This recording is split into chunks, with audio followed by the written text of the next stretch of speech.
Hello, we're trying something new, which is a little different, and I hope you like it.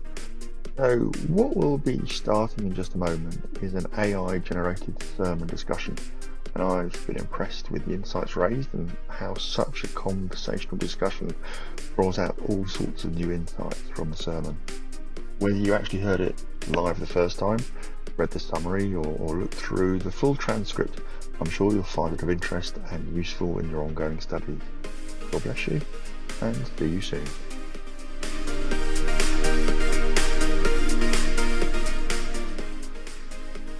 Okay, let's unpack this. We're doing a deep dive today, and it's pretty focused. Just one source. Right, a single audio recording.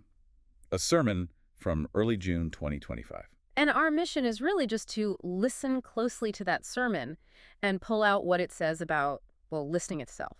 Yeah, how we listen, why it's important, what makes it hard, or maybe even profound, all just based on this one recording. And it kicks off with something really engaging, doesn't it, this activity? It does, right at the start. The speaker describes getting 5 volunteers up. And the rest of the congregation, they're just shouting instructions at them, trying to get them to draw something specific. An abstract image, apparently. Something like a circle, line through it, triangle, some squiggles. So picture that. 5 people trying to draw and just this wall of sound, everyone yelling different things. Chaos, basically. Yeah. Complete chaos. And the outcome described in the source, well, it wasn't exactly a success. No. Lots of people apparently got the circle part. Maybe a line, maybe a triangle, you know. But the key thing was, nobody seemed to capture the whole picture the speaker actually intended. Right. And you, listening right now, you can probably imagine that scene. It makes you wonder, doesn't it? What do you think made it so hard? Because the sermon dives right into that, uses the activity as a jumping off point. Why is listening so difficult sometimes? The volunteers actually shared their experiences. One said they couldn't understand, it wasn't clear. Another mentioned misunderstanding something like line through the middle, drew something totally different. And the big one, the obvious one, really was just too many people shouting different things all at once. Just noise, Okay. conflicting messages, impossible to sort out, you know? And the source draws a direct line from that to, well, our everyday listening struggles. Right. Too much background noise, maybe we get different messages from different people, different perspectives. And crucially, sometimes what we think we heard, or maybe what we wanted to hear, just isn't what was actually said. The sermon really stresses that need to take time, be intentional, make sure we've actually heard accurately. So acknowledging that challenge, the sermon then offers a kind of framework, a way to think about listening more effectively. Suggesting we listen in, 3 different ways? That's it. Listening with our head, with our heart, and with our feet. Okay, let's break those down a bit based on what the sermon says. Head listening first. Listening with the head, according to this source, is about the facts. You know, the technical stuff, the details, the basic information, what happened. The data points, got it. So, heart listening. That moves beyond just the data. It's about the emotion, the values underneath what's being said, how is the person feeling, what's really important to them. And the source notes that's harder for some people than the head stuff, right? It does. And it makes the point that we actually need both kinds of listeners, people good with facts, people good with empathy. It takes both. Makes sense. Okay, the third one sounds intriguing. Listening with the feet. Yeah, this one is interesting. The sermon describes it as understanding the intention, the motivation behind the words. Yeah. Why is this person saying this right now? What's driving it? Okay. So not just the what head or the how they feel heart, but the why feet. Exactly. And the sermon pulls it together nicely, saying that when we listen with head, heart, and feet, that's when we get the best chance of hearing the whole person. And it links this directly to a practical situation for that church community. Yes, their process for discerning or maybe calling a new minister, how important it is to listen to everything that person brings, not just the resume, the facts. But also their passion, their heart, and their sense of calling, their why, their feet. Precisely. The whole picture. Okay, so that's listening to people.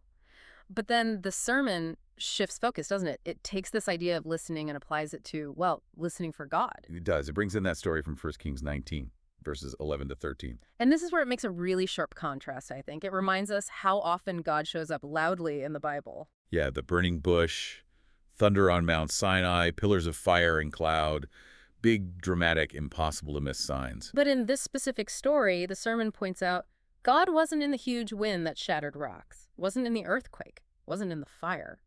Where was God found? In the gentle whisper, or, as some translations put it, sheer silence. And the question posed right there in the sermon is pretty powerful. How often have we wanted that loud sign, that dramatic intervention?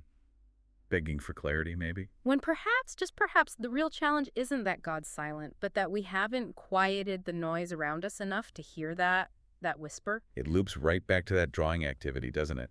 Imagine how much easier it would have been if one person had just quietly whispered the instructions. Instead of all the shouting, yeah. The sermon shares a story here too, an anecdote. Right, about a reflective walk. During a Baptist Assembly event in West Bromwich, of all places. Taking young people for a walk on an industrial estate doesn't sound very peaceful, does it? Not exactly the prime spot for quiet reflection. You imagine traffic, factories, just concrete and noise. But the story goes, they turned off the main road, found a residential street, and then stumbled upon a small park. And the invitation was simple. Just be still, be silent, right there. And even in that setting, surrounded by all the busyness, they could actually hear things. Birds singing, the wind in the trees. A moment of stillness, of silence, found in a really busy concrete place, as the source puts it. And that stillness, that quiet, is presented as key to hearing the gentle whisper. Yeah, it's not loud. It draws you in.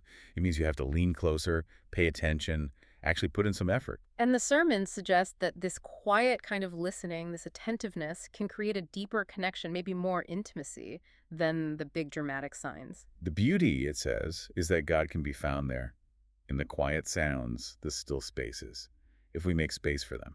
Which leads to the reflection question for you, the listener. How easy are you finding it, really, to create those moments, those pockets of stillness and silence to maybe hear that quiet voice? It's a challenging question. Definitely. Oh. So, from individual listening to God, the sermon then widens the lens again, back to the community, listening together. Especially in that context of discerning things as a church, like choosing a minister. And this is where it drops that fascinating bit of Baptist history about the church meeting being, well, radical. Truly radical for its time, yeah. So what was the deal historically? How did decision-making work back then, generally? Well, the sermon gives us a specific date. A London Baptist church used ballot papers to call a minister way back in 1820. 1820, that sounds really early for voting, especially beyond just, rich men. Exactly. The source points out the huge difference. Nationally, in 1820, people like Jeremy Bentham were pushing for universal suffrage, but it was a non-starter. And even the Great Reform Act later, in 1832, didn't exactly open the floodgates. No, it only expanded the vote from maybe 5% of the population, the wealthiest male landowners, to about 10%.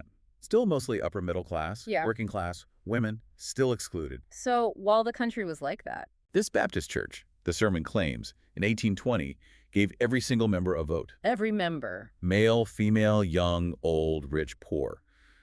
The source specifically says the servant and the landowner, one member, one vote, equal voice. Wow. That is genuinely startling for 1820. It completely undermines the social hierarchy of the time. The sermon really emphasizes this. No single voice was louder because of status or wealth or gender. Everyone was heard. It calls this belief that every voice matters. Every member is needed to discern God's will together.